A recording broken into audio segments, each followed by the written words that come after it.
Peter McGuire, recent weekend, so it's even higher. CEO of XM Australia. Looking at this $100 oil, here we come. I heard you quote there in the green room before we came on air. Can OPEC Plus cut their way to $100 given the China wobble? What's the engine to this $100? Well, I just think the momentum, and good morning, Sean. Lovely to be here again. Greetings from Sydney and good to see everyone. The momentum that we've seen last week was electric, 7% up, bid strongly up, and some better news than expected coming out of China today, and it was good as far as the property sector over there on the weekend. So maybe they've turned a little bit of a corner also. They're just saying here, the banks cut their Forex reserve requirement ratios and so on. So that's all positive sentiment. And we've got to keep it very focused on the Saudi situation and what Russia's doing. So, as far as cuts, and I think that the momentum at the moment don't get in the way of a bull market, Sean. It's off to the races. You said it at the start, it was at 70, now it's nearly 90. We were through $86 in Asia trade this morning for WTI. It gave back a little bit of steam, but I think that it's got strong move to the upside, and I won't be surprised in September to take possibly out to 100. Peter, again, this sort of bullish sentiment, ultimately, can OPEC Plus, strangle the market into up above 90? I mean, when you have weakening economic outlook, can you cut your way to $100? Dawn, I think it's all going to play out over September. We're going to see it live, front row, and I won't be surprised if it knocks on 100's door. I don't know whether it's going to be 97 and it runs out of steam, but at the moment, I think there's more upside than downside. And I build on that 7% move last week was very, very strongly bid up. There seems to be momentum and traders flocking into it, and we've just got to see how much further it has potential and horsepower to get there. Peter, the headlines in the Financial Times this weekend, their lead story was the contagion of the weaker Chinese economy right across Asia. Korea's in the slump, manufacturing's in the toilet, Vietnam, et cetera, et cetera. How does all of that feed into this bullish narrative when these major Asian economies, including the big mom of them all, China, are on a weaker wicket?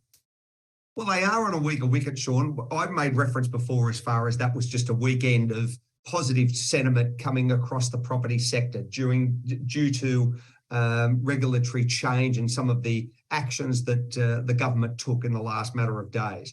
But yes, overall, Asia is certainly hemorrhaging. But when I look at Asia equities today, Hong Kong's up nearly 5%. China's bid up best part of 1.5%. So it's been fairly positive. So while we appreciate maybe the doldrums across the general fabric of Asia, there are some green shoots coming through, or green pastures ahead, possibly, that you're going to see continuing uptick as far as China. What impact would $90 oil on a sustained basis have on these green shoots?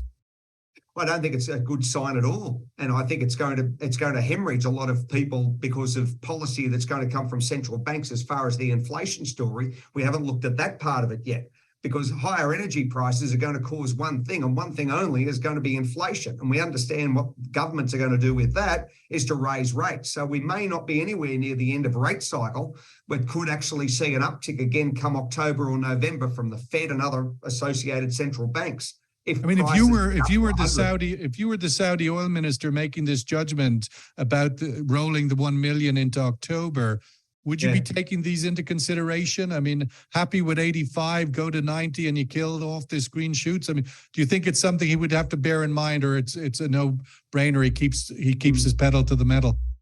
Oh, I think in some ways it's a toss of the coin, but I'd be erring on the side pedal to the metal, because they've had a hemorrhage price for quite a while. This $70, $75 never was able to get above it. And I just think at the moment, Sean, there seems to be more momentum from those collective governments to want a higher price. I don't know what that's going to be as far as a headline, but I just think it's higher running into Christmas.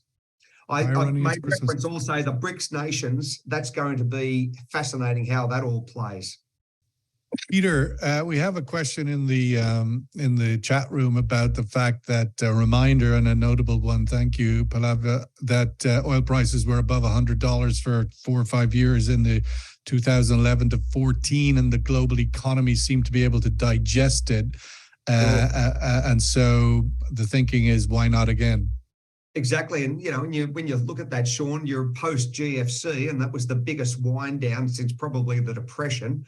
Many people said it was a depression that we lived through from 9 and 10, and certainly leading into 11, and then it was off to the races. So are we going back to that territory? I mean, the value of a dollar, if you're looking at the buying power of a dollar in 23 versus 13, it's probably $1.40, $1.50. If you looked at property prices, you'd have to say it's double. So, I sense that we are in a starting phase here, bullish for a period of time, and the commodity sector is going to rally to the upside. I don't know how grains are going to go, but I certainly think energy is going to be a leader in the pack.